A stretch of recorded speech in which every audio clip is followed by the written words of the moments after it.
Happy Monday morning. Let me hit you with a little, I guess you can call it a motivational mindset. There's something that I just saw and it triggered like this whole, like chain reaction in my brain and my thinking.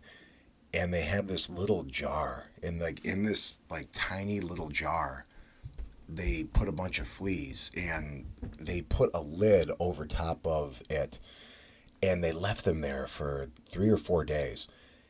And the lesson that they presented was the fleas will never jump higher than the limit in which the cover of the jar that they are in will let them it won't let them escape.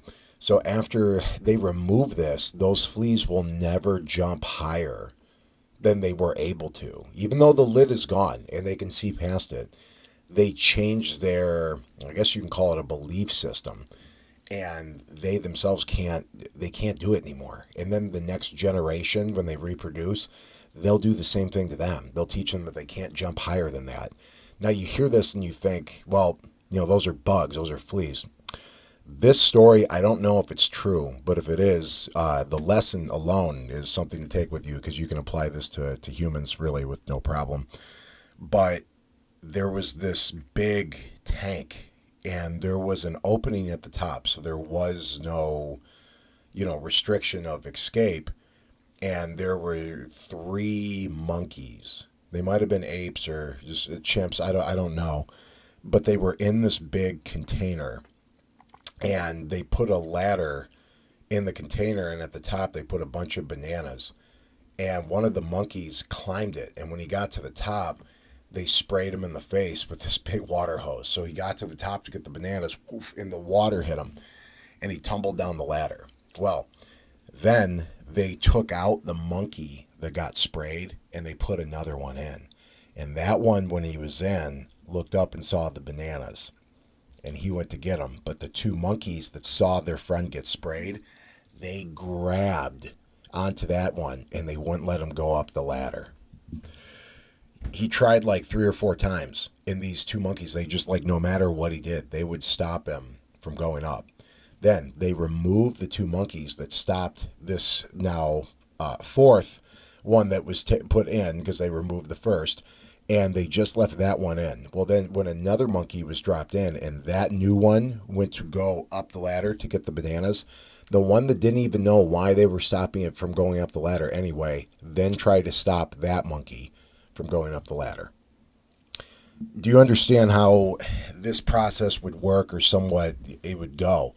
You're seeing this with your own families right now. And like I said, the people that love you the most, that are the closest to you, are actually dropping poison in your drink all day, and they don't even know it, and you don't even know it.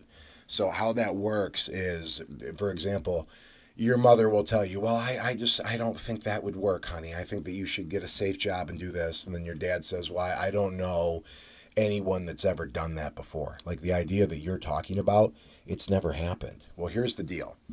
You're the average of the five people you're around the most, and absence of evidence is not evidence of absence. So it means just because you haven't done it, someone you know hasn't done it, or someone that they know, or they've never even heard of it, it doesn't mean that it can't happen. You literally at any point you can make that change, and you can set the tone for generations to come, but you have to be the one to do it. So then we get down to the Stoic quote of, do you wish to improve? Then be prepared to think being thought of as foolish or stupid.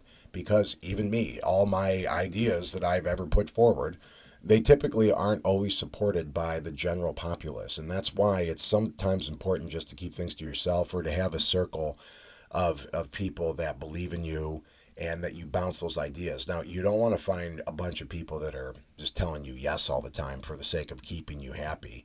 You want that honest opinion of why they think it wouldn't work. But are they thinking it wouldn't work because they couldn't do it? Or are they actually finding a hiccup? But here's the deal. You have to have solution-based thinking.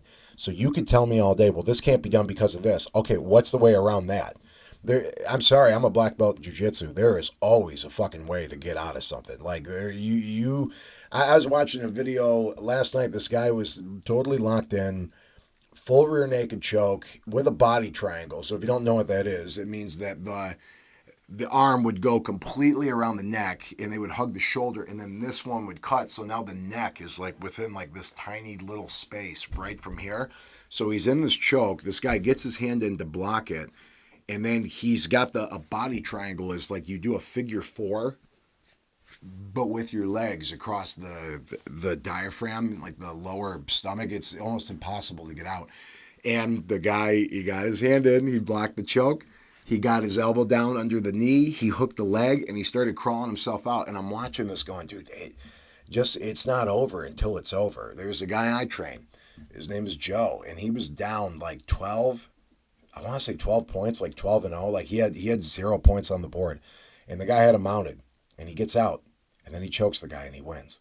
And the referee did that. Like, I was doing that. I wasn't even there. I was watching the video, like, and people watch that and it gives them hope, because no matter how bad it seems, it's not over until it's over. If you lay down with dogs, you're going to wake up with fleas. Eagles typically fly alone. They soar alone, and they say that you can't soar with eagles if you run with turkeys. Turkeys stay in a group. The eagle's typically alone. So you have to look, do you want to be the person that's with all the turkeys, or are you okay with being an eagle and going it alone? Which that's how it's going to be sometimes. There was a book called Summertime in Murder Town by David Gunn, and I don't know the words like verbatim, but at the end of it he says, don't be afraid to go the way you need to go when you know it's the right way, even if it means going alone. So family, friends, sisters, brothers, anybody that's not helping you is hurting you. Fuck them. That's how he put it. Just go forward and do what you have to do. But that's why it's so important. All the things that are around you, your environment, you have to control it to a certain extent. When you can't, you have to control how you think. You have to stay positive. You have to stay on that track to know what you're doing is the right thing. I've seen it time and time again. I've seen people start something, it's a beautiful thing, and they gave up. I'm guilty of that too. And I don't do it anymore. And when I catch myself starting to slip into that negative thinking because it's going to happen, it's like you're battling with an addiction, but you're not going to get any cravings. Dude, negative thinking is one of the hardest things to quit. I've helped people quit a lot of different substances and a lot of different habits. And I will say negative thinking is, I don't know anything that is more contagious than a negative thought. You think it would be a positive action, but it's actually a negative thought. That's why so many people do it all the time. And it's really, really hard to communicate with people if they don't have that type of thought process that maybe you possess or you're trying to possess. But don't be mad at them. If they don't get it, they're not going to get it. And maybe they won't. Maybe they will. But it doesn't matter. That's the important part that I've learned from jiu-jitsu. Number one, acceptance. Number two, adaptability. Accept this is what it is. Either I'm going to figure this out or I'm not. And it doesn't matter if everybody else around me is going to or not. I accept whatever is woven in the path of my destiny. Then I will adapt to make it work to the best of my ability, doing the right thing of what I know is right. I will continue to have an open mind and see things from the view above.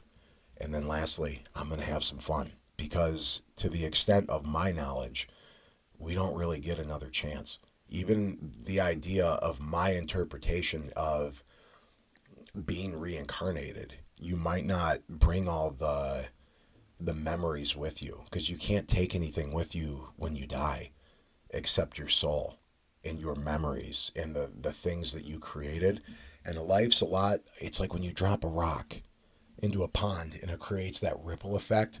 Every thought, every action that you do has a ripple effect that will go throughout the universe. So make sure that what you're doing is what God wants, what you know is right in your heart, and that you're doing it not just to make other people happy, but you're doing it because you know it's the right thing. And that's what God wanted me to do, because I'm going to affect the planet in the most positive way, so I can be that positive force in the universe. But it's not because you're better, it's because it's your mission. Have a good mindset, tackle today.